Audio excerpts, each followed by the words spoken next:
Hi, I am a former Australian Personal Trainer of the Year, Zahin Singh, and I am here from Six Pack Classroom Educational Videos, having a great chat with you about the squat in a six-part mini-series involving the six major compound movements.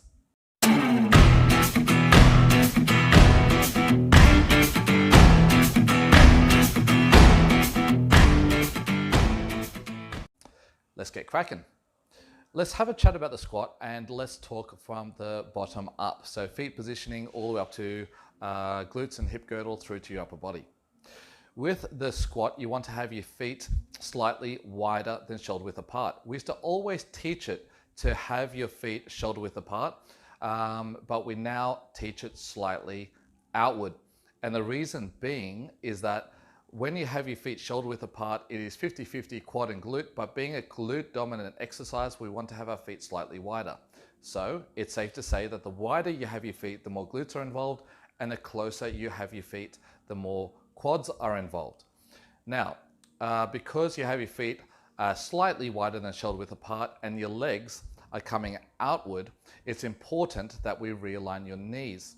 So I want your feet to be slightly tilted outward with your toes out.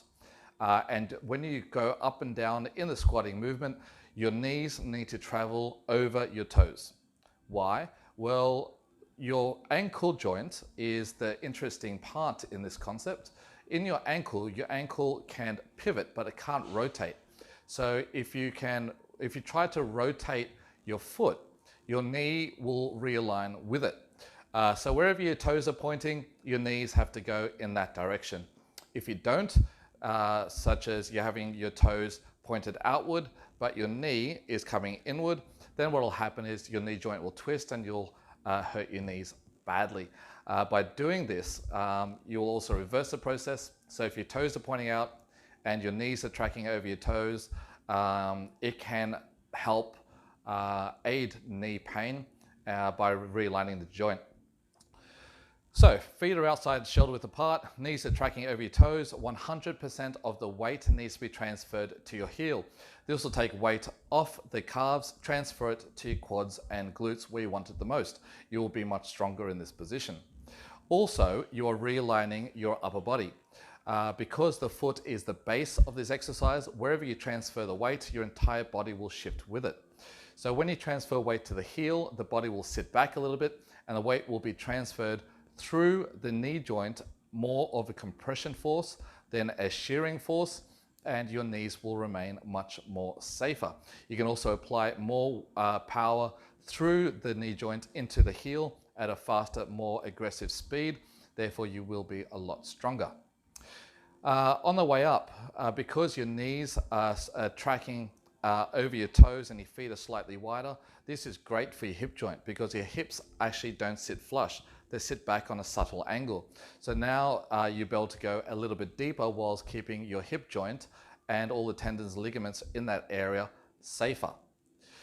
With your upper body, you want your chest up and you want your scapula squeezed together. Now that will happen naturally because your hands are on the bar, squeezing your back together. But stay conscious of that. If it's not, make sure you squeeze your back together manually. Having your chest up and having your back squeezed together will ensure that your lumbar vertebra and most of your back will remain intact and in one solid piece. Where you place your hands doesn't really matter, but make sure that they're comfortable and they're actually not dragging and pulling the bar down, making it even heavier for you.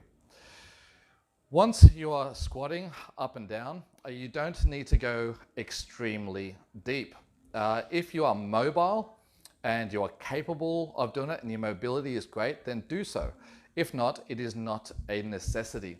In this position, if you go 3/4 depth or if you go with your femur bone parallel with the ground and your hip girdles at parallel with the ground, that is a good enough depth to really contract and target all the major muscle groups in the belly of the muscle tissue. So you don't need to go any deeper than that, although it is more functional if you go all the way to the bottom, as we call ass to grass. Now that is the basics of the squat. The last thing I want to talk to you about is the head position at the top. As you go down, I do not want your chin up looking forward in the mirror. If you do, then you are hyperextending your back, as your neck is not made to go in that position. So the more you tilt your head back, the more your back is going to arc, and you may hyperextend your spine, putting excess pressure on your vertebrae, and you might hurt yourself. So if you think about it, when you stand upright and your head's facing forward, that is the neutral position of your neck. So as you go down, your head needs to tilt down slightly and go with you. So that is how we squat. They're the technicalities of the squat. And if you have any further questions, please leave your comments below and let us know. Please follow this channel so you can learn more as time goes on. Don't forget to subscribe and click the bell so you can find out more details when the next video is posted. Talk to you soon.